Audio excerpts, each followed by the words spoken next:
Alright, hello and welcome to this discussion of the rock cycle. And what you're looking at right now is a picture of a piece of granite, which, as we know by now, of course, is an igneous rock.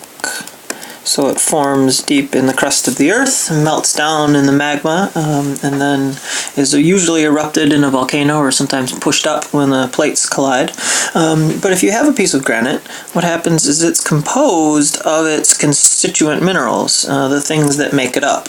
And in this case, we have something like maybe our orthoclase feldspar, or plagioclase, some biotite to give it the dark color, and then quartz is this really nice crystalline mineral, and it will give it the clear crystals that are pretty distinguishing in granite. So what happens is you have all of these different minerals that melt at different temperatures, and inside of the volcano they all melt down, and it's kind of like making a giant soup, and eventually they will cool.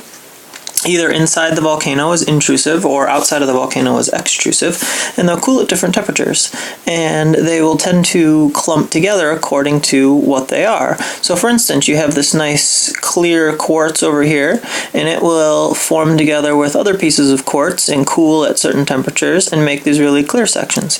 Maybe you have the orthoclase feldspar that's kind of a goldish pinkish color, and it will layer itself in here, maybe in and around the quartz after it's already cooled or something like that. You know, you get the biotite, you get the black marks in here. Okay, so the granite is composed of a mix-up of the individual minerals in the rock. It's a diagram of the rock cycle showing all of the different types of rock with, igneous rock, metamorphic rock, and sedimentary rock, and then the arrows connecting them all, including some words like compaction and cementation that we've gone over. Weathering and erosion should be pretty familiar. The thing to notice about all this is that igneous rocks can turn into either sedimentary or metamorphic, following a path. Likewise, metamorphic can turn into igneous, or they can go over to sediments and turn into sedimentary. So any rock can turn into any rock, including turning into itself. Sedimentary rock could be weathered and eroded to sediment and then get recompacted right away. So a portion of rock could spend a significant amount of time just doing this. It doesn't have to go anywhere else. It could just hang out in the sedimentary rock corner all by itself. Right? That there are a few different types of rocks and where they're formed. So this isn't the cycle, but this is more of a cross-section of the earth and where they are found. Now, of course, we know that the igneous rock here comes in two forms. It comes in intrusive, which is found inside of the volcano, or it cools in the earth, right? And we also have extrusive, which cools outside of the earth. All right.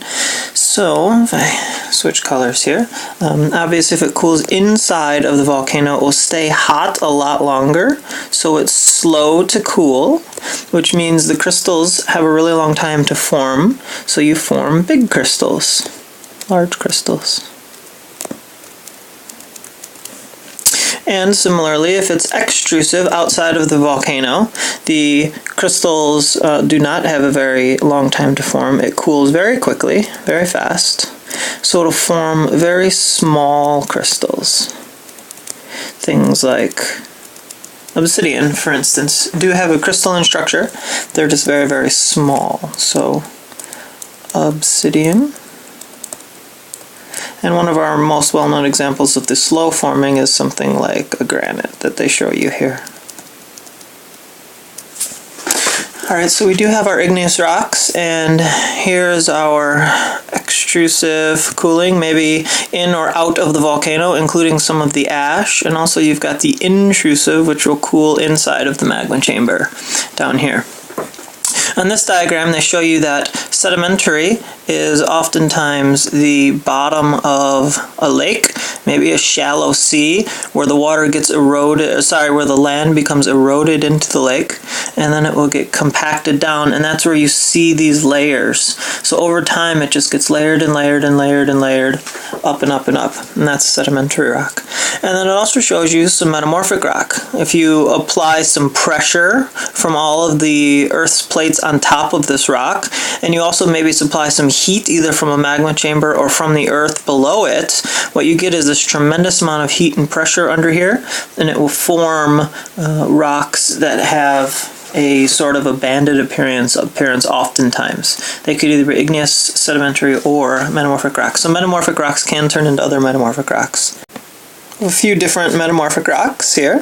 This one's pretty interesting. It shows you the parent rocks up top, things like shale and our old friend granite, basalt, limestone, sandstone, and peat, and it'll show you what they form into. So if you have a hunk of limestone, if you apply a little bit of heat and pressure, you tend to get some fine-grained marble. And then if you increase the crystal size and the temperature and the depth of the earth, you end up with coarse-grained marble. So limestone would be the sedimentary rock, and then marble would be the metamorphic rock. Likewise over here you've got peat and dead plants and things like this. It turns into coal and different forms of coal, and eventually if you get a lot of pressure and heat, you end up getting graphite out of it, which is pretty interesting. So many different kinds of coal also have a high amount of graphite in them. Okay, so sandstone is the sedimentary rock, turns into quartzite, and our friend granite over here can turn into gneiss eventually. Shale turn into slate, and so on and so forth. This is a picture of Devil's Tower. It is a national monument in Wyoming. And this thing is pretty interesting because it was one of the very first national monuments that we ever made, and people weren't exactly sure how it formed. All around Devil's Tower, so all of this material here, everything you can see is sedimentary rock.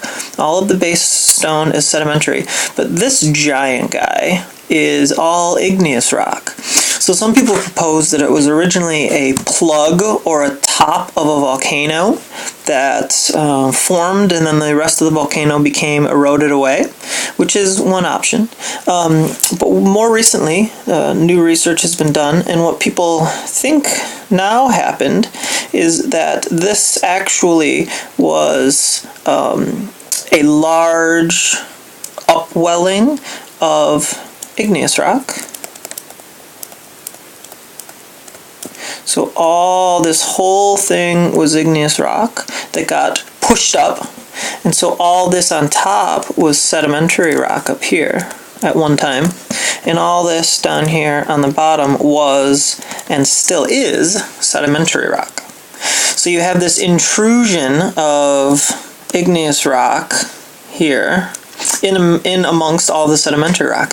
And over the course of, thousands and thousands of years, all of the weathering would eventually wear down this sedimentary rock, because the sedimentary rock is a lot softer than the igneous rock, and it will erode and wear down and wear down, and you can see evidence of it down here in some of these hills and some of these fallen pieces. So this is all sedimentary rock that's been worn away, and the hard igneous rock is left behind. This is not as susceptible to weathering and erosion as the sedimentary rock is.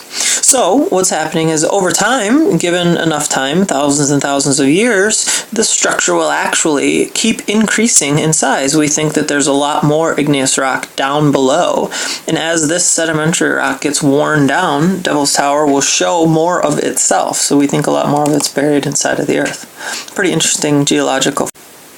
Is another example of weathering as well. You can see that probably this hunk up here might be a little bit harder than the hunk below it, and so this piece gets weathered down here and eroded quicker than the piece on top, causing this interesting balance. Lots of different rocks like that before. Okay, and then natural arch bridges or rocks form the same way. So at one time, all that we can see here, this entire picture, would have been one large, huge hunk of rock. Probably some sort of sedimentary rock, and there would have probably been a crack running along this way, probably several cracks, And so water was able to get in there, and over time it was able to erode all of the softer rock material away. And given thousands and thousands of years, the combination of rain running down the hill with water and wind maybe blowing up sand and dust and all of this, maybe some chemical weathering, this rock in here that is now the hole in the arch is softer material, probably softer sedimentary material, than is the overlying rock. So this whole thing was one giant piece of rock, much like, Michelangelo's David or something like that. And just as Michelangelo carved away the pieces he didn't want, the earth has carved away the pieces that are softer, leaving the hard stuff behind, and it'll form a natural arch bridge. So you can see this big hole here. At one point this was probably connected, and it's just been eroded away over time. And given enough time and thousands of years, this will eventually get eroded away too, and we won't have an arch bridge here anymore. We'll just have nothing. But an arch bridge might form somewhere else. Maybe it'll form over here. Alright, hope that's been informative. Hope you enjoyed the rock cycle.